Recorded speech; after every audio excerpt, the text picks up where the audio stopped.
Once we'd been many, and now we were few. My parents feared I would be the first among us to die when trouble came, and trouble they knew was fast approaching. I was small and sometimes disappointing, but I knew I could be brave as well. I was not afraid to be the first to die. I just did not want to be the last to live. I did not want to be the Endling. Chapter 2. A Visit from Some Butterbats. The end began not so long ago, the day some butterbats came to visit. It was early afternoon when I first heard them. I tiptoed past my sleeping family, nestled together like one great animal. Dairnes are not night creatures by nature, but we no longer ventured out until the sun was long gone. We feared the giant cats called felivets, who hunted at night, but we feared poachers and the soldiers of the Murdano, Nedarra's ruler, even more. Still, I was restless, and I was sure I'd heard something just outside the door.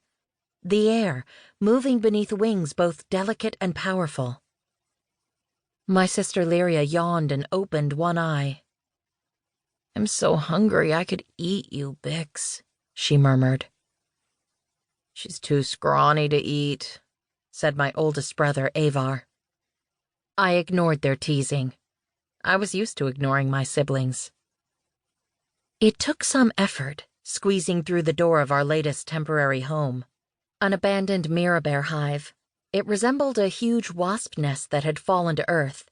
It was shaped like a honeycomb, with holes the size of large boulders, and glistened in the light like raw honey, though it was rock hard to the touch. My father said the hive was made of volcanic ash, sulfur, and sand, mixed with sap from a bulla tree. Dairnes used to fashion circle camps on the plains, or weave tree nests when we moved through forests. We didn't do that anymore. There were many things we didn't do anymore, or so Dalantor, our teacher, the holder of our history, told us.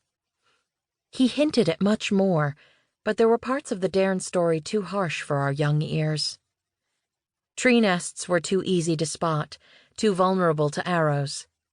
Instead, we moved from place to place, sheltering in caves or deep gullies, or within bramble patches in the heart of the forest.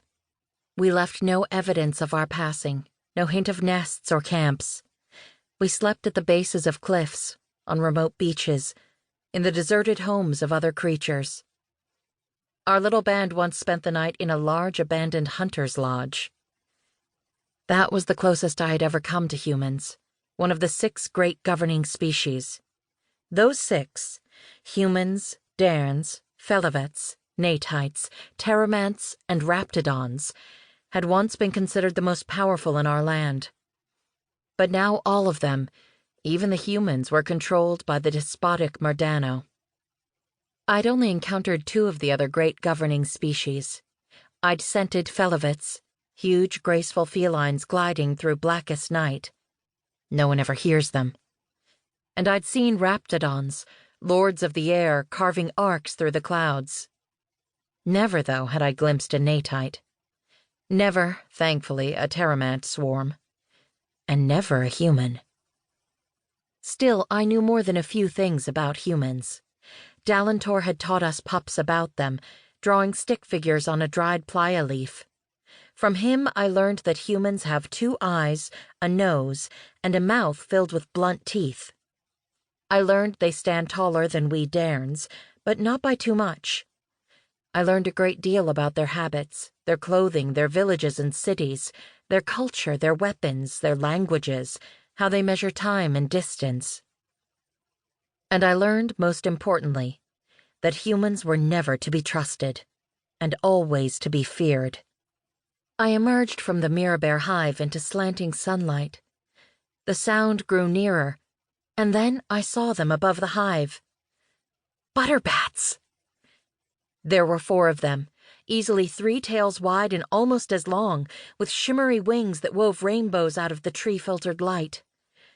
They must have thought there were still mirabeaus there, butterbats being great lovers of honey, and great